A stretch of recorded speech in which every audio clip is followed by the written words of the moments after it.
There's so much talk about shadow work, and I am here today to just clarify a little bit about what shadow work is. When you are born into this world, you are born as a whole being. You are pure energy, pure life. You are whole. As you start existing in this world, you're born into a particular family and a particular culture and a particular society with all these unwritten rules about who to be, what you should do, the things that you shouldn't do, what's wrong, what's bad, what's good, what's evil, all these things, all these rules that we have. And you're going to start to divide yourself into one part of yourself that is okay and then another part of yourself that is not okay. So the impulses, feelings, emotions, thoughts, characteristics that you learn is not accepted in your family and in your culture and in your society, basically in your environment for short. The things that are not accepted or okay in your environment will be pushed into what we call the unconscious. The unconscious is basically like an infinite mind. It's this black pool, this black ocean of just everything that we could possibly ever experience as a human being. And we have a personal unconscious and then we have a collective unconscious, but we're not going to get into that now. But basically these impulses, feelings, emotions, characteristics are being pushed into the unconscious, saying, you know what, you can't sit with us. You're not allowed here. You're not allowed to be a part of me, because if you're a part of me, and this is like the internal unconscious dialogue, if you're a part of me, then I may not be accepted in my family. And if I'm not accepted in my family, then I may be kicked out. And if I'm kicked out of my family, then you know what's going to happen? I'm probably going to die. So I need to survive as a human being, as a human baby child. So I need to adopt. I need to adjust and mold myself to the current laws of the environment in which I am born into. And so these impulses become then a part of your unconscious, becomes a part of your shadow. They do not disappear.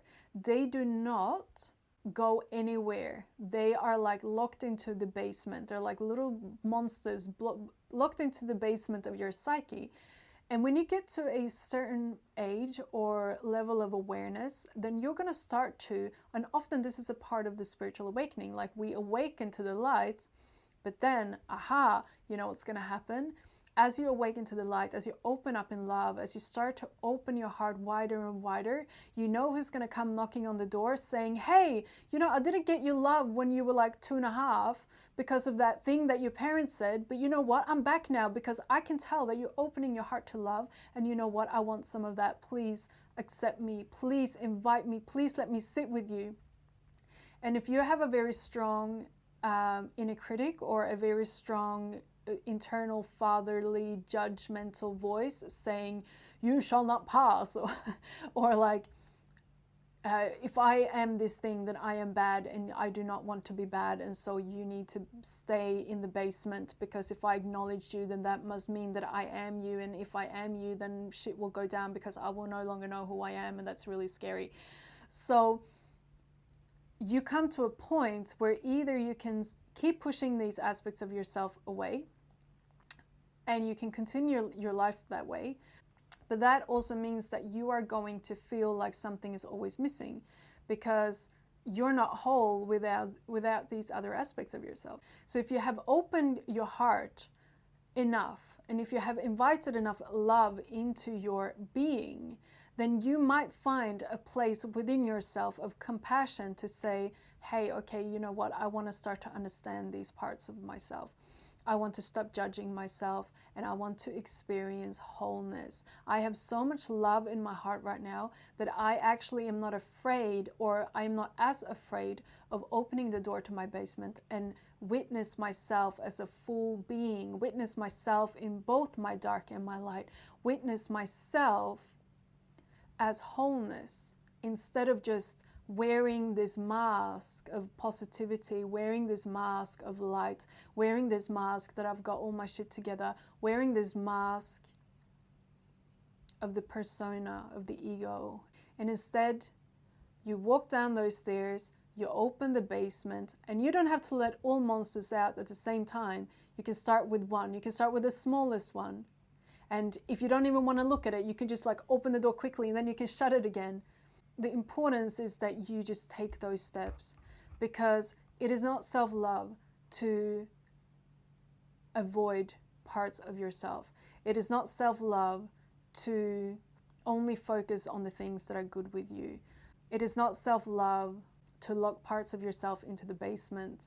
You want to take those parts out. And, in your own time, there is, don't pressure yourself. Just do what feels comfortable to you, and do it in self-compassion, do it in self-empathy, do it in self-love, because your intention is wholeness, not because you want to call yourself out, or because you want to be mean to yourself, or you want to confirm this belief that you have maybe of yourself that you're not good enough, because that's another thing that may come up. If if I accept these shadowy aspects of myself, then that must mean that I'm not good enough, because that's what they will say to me. But it's like, that's not true. Actually, you will feel more good enough. You will feel better about yourself, is what I'm trying to say, as you find the strength and the courage within yourself to get undressed, metaphorically speaking, and stand in front of the mirror of truth, just nude, stripped of what you think that you were, and just see yourself as for who you really are, which is basically, you cannot run from yourself.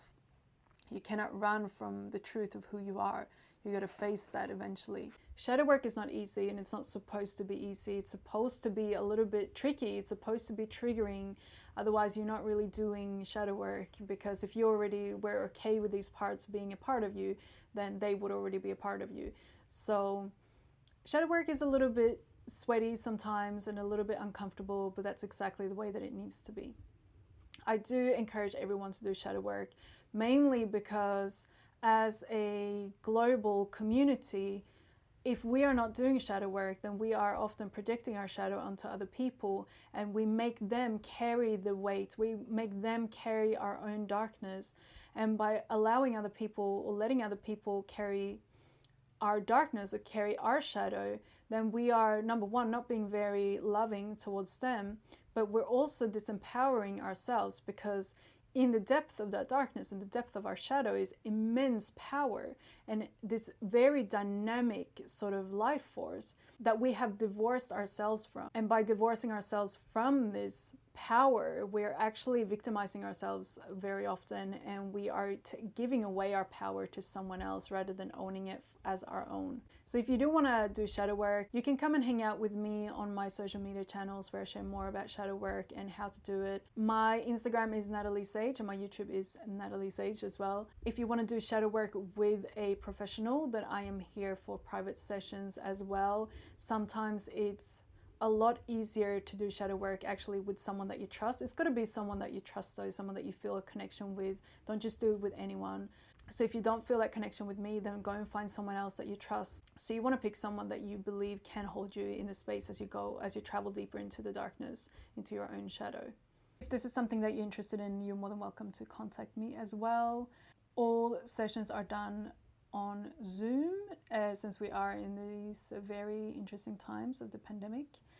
Anyway, I am sending you so much love. Have fun with shadow work, and if you have any questions, then please feel free to reach out. Bye.